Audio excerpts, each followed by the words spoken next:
Hi! Hello! నమస్తే. Welcome back to Shannu's kitchen. Ramzan సిరీస్‌లో ఇవాల్టి రెసిపీ వచ్చేసి చికెన్ శాండ్విచ్ రెసిపీ. పిల్లలకు ఈవినింగ్ స్నాక్స్ లాగా పెట్టొచ్చు. రంజాన్ టైంలో ఇఫ్తార్ లాగా కూడా ప్రిపేర్ చేసుకోవచ్చు. ఇక్కడ ఫస్ట్ అయితే కొన్ని వెజిటబుల్స్ అయితే కట్ చేసుకోవాలి. నేను ఇక్కడ క్యారెట్ అండ్ క్యాప్సికమ్ తీసుకుంటున్నాను. క్యారెట్ మొత్తం పీల్ చేసేసుకొని చిన్న ముక్కలుగా కట్ చేసుకుంటున్నాను. అదే విధంగా క్యాప్సికమ్‌ని కూడా బాగా క్లీన్ చేసుకొని చిన్న ముక్కలుగా కట్ చేసుకోవాలి. నేను చాపర్‌లో వేసుకొని అన్ని పీసెస్‌ని కట్ చేసుకుంటున్నాను. ఆనియన్స్‌తో సహా అన్నీ వేసుకోవాలి. మీ దగ్గర అవైలబుల్‌గా ఉంటే బీన్స్ వేసుకోవచ్చు.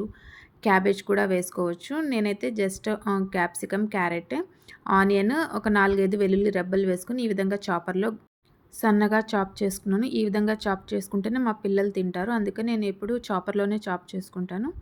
ఇప్పుడొచ్చేసి ఒక పాన్ తీసుకొని అందులో ఆయిల్ వేసుకోవాలి. ఆయిల్ అండ్ బటర్ అది మీ ఇష్టం, ఏదైనా వేసుకోవచ్చు. ఇప్పుడు మనం ఆల్రెడీ చాప్ చేసి పెట్టుకున్న వెజిటబుల్స్‌ని పాన్‌లో వేసుకోవాలి. ఒక 2 నిమిషాలు బాగా ఉడికించుకున్న తర్వాత ఇప్పుడు ఇందులో కొంచెం ఉప్పు అండ్ టమాటా కచప్ వేసుకోవాలి. ఈ టమాటా కచప్ వేసుకుంటే మనకి టేస్ట్ అనేది బాగుంటుంది. ఈ టమాటా కచప్ వేసుకున్న తర్వాత ఇప్పుడు మనం ఆల్రెడీ బాయిల్ చేసి స్ట్రెచ్ చేసి పెట్టుకున్న చికెన్ వేసుకోవాలి. ఈ విధంగా వేసుకొని మొత్తాన్ని బాగా కలుపుకోవాలి. ఇప్పుడు ఇందులో కొన్ని చీజ్ ముక్కలు కూడా వేసుకుంటున్నాను. చీజ్‌ని చిన్న చిన్న ముక్కలుగా కట్ చేసుకొని వేసుకుంటున్నాను. ఈ విధంగా వేసుకోవడం వల్ల టేస్ట్ అనేది బాగుంటుంది. చీజ్ మెల్ట్ అయ్యేదాకా కలుపుతూ ఉడికించుకోవాలి. ఇప్పుడు ఇందులోనే రుచికి సరిపడా పెప్పర్ పౌడర్ వేసుకోవాలి. సాల్ట్ కూడా వేసుకొని అన్నిటినీ బాగా కలుపుకోవాలి. అన్నీ బాగా కలుపుకున్న తర్వాత ఇప్పుడు స్టవ్ ఆఫ్ చేసేసి పక్కన పెట్టేసుకోవాలి. ఇక్కడ నేను 2 బ్రెడ్ పీసెస్ తీసుకున్నాను.